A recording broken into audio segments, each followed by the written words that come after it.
एक समय की बात है। दूर ही जंगल में एक घर था जिसमें एक जादूगरनी रहती थी और उसका नाम था चित्रकला। वह काला जादू करती थी और वो अपनी शक्तियों से किसी को भी अपने वश में कर सकती थी।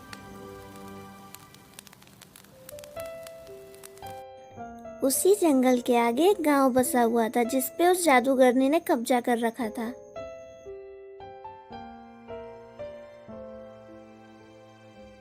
सभी गांव वाले उस जादूगरनी से बहुत डरते थे। सबको पता था कि अगर जादूगरनी को गुस्सा आया तो वो सबको जान से मार देगी, इसलिए वो उसको खुश करने के लिए कुछ ना कुछ करते रहते थे। वह गांव वाले जितना भी कमाते थे उसमें से आधा उन्हें उस जादूगरनी को देना पड़ता था। इसी वजह से वो लोग बहुत परेशान थे। गांव के लोग जवान से बूढ़े होकर मर जाते थे, लेकिन वह जादूगरनी हमेशा जवान और खूबसूरत बनी रहती थी। इसका राज कोई नहीं जानता था। उसी गांव के एक घर में राकेश नाम का लड़का रहता था जिसके पिताजी खेती करते करते चल बसे थे।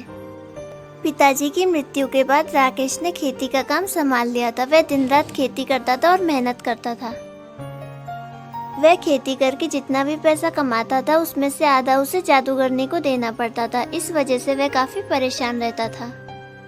एक दिन राकेश अपनी माँ से बोलने लगता है, माँ, हम कब तक उस जादूगरनी की गुलामी करते रहेंगे? पिताजी भी उस जादूगरनी की वजह से मारे गए थे, अब मुझे भी उसकी गुलामी करनी पड़ रही है। तभी उसकी माँ बोलने लगती है, बेटा, तुमसे पहले भी कई लोगों ने उस जादूगरनी के खिलाफ आवाज़ उठाने की कोशिश करी, लेकिन कुछ नहीं हुआ। वो सब लोग मारे गए। इसलिए मैं तो कहती हूँ जैसा चल रहा है चलने दो। उस समय राकेश अपनी माँ की बात मान के चुप हो जाता है, लेकिन अभी भी उसके दिमाग में वही बातें चल रही थीं।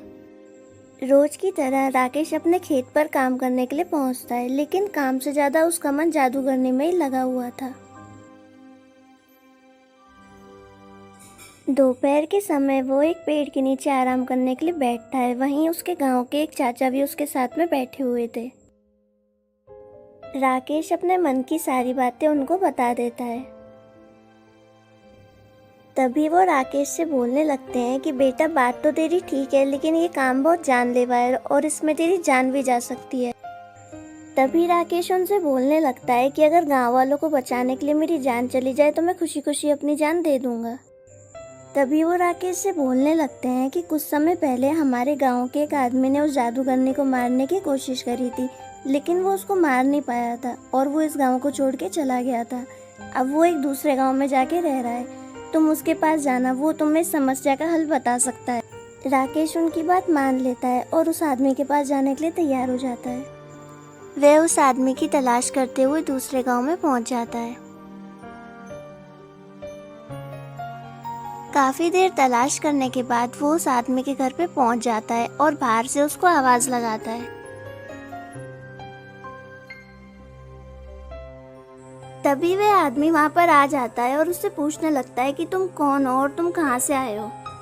तभी राकेश उसको सारी बातें बता देता है। तभी वह राकेश से बोलने लगता है कि मैंने भी उस जादूगरनी को मारने की कोशिश करी थी। मैंने रात में जाके उसका गला दबा दिया था, लेकिन वो नहीं मरी थी क्योंकि उसके प्राण एक तोते में कैद हैं। अगर वो तोता मर जाएगा तो वो जादूगरनी भी मर जाएगी। उस आदमी की बात सुन के राकेश बहुत हैरान हो जाता है। अगले ही दिन राकेश उस जादूगरनी के महल पे पहुंच जाता है। वह जादूगरनी अपने महल में आराम से सो रही थी। राकेश उस जादूगरनी के तोते के पास पहुंचता है और उसे बोलने लगता है कि मैं तुम्हें इस कैद से निकाल सकता हूं। तभी वह तोता बोलने लगता है कि मुझे इस कैद से कोई नहीं निकाल सकता। तभी राकेश बोलने लगता है कि तुम्हें इस कैद से निकालने का कोई तो रास्ता होगा। वह तोता बोलने लगता है कि अगर कोई मुझे मार दे तो मैं आज़ाद हो सकता हूँ, क्योंकि मेरे मरते ही जादूगरनी भी मर जाएगी और जादूगरनी के मरने के बाद मैं दोबारा जिंदा हो जाऊंगा, क्योंकि मेरे अंदर 2 जान है। तुम एक काम करना, तुम इस महल में धुआं कर देना जिससे मेरा दम घुट जाएगा और मैं मर जाऊंगा। मेरे मरते ही जादूगरनी भी मर जाएगी और मैं इस कैद से आज़ाद हो जाऊंगा। राकेश उस तोते की बात को समझ जाता है। अगले ही दिन राकेश कुछ लकड़ियां लेके आता है और उन्हें जादूगरनी के महल के बाहर जला देता है।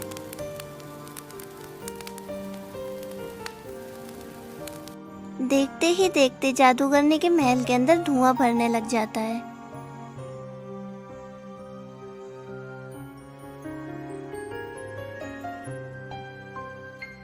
वह दौड़ती हुई सबसे पहले उस तोते को बचाने के लिए आती है, लेकिन वो तोता मर जाता है और तोते के मरते ही जादूगरनी भी तुरंत मर जाती है।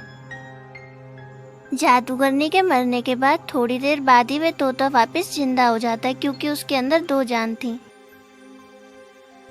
और इसी तरह राकेश अपने गांव वालों को उस जादूगरनी से बचा लेता है।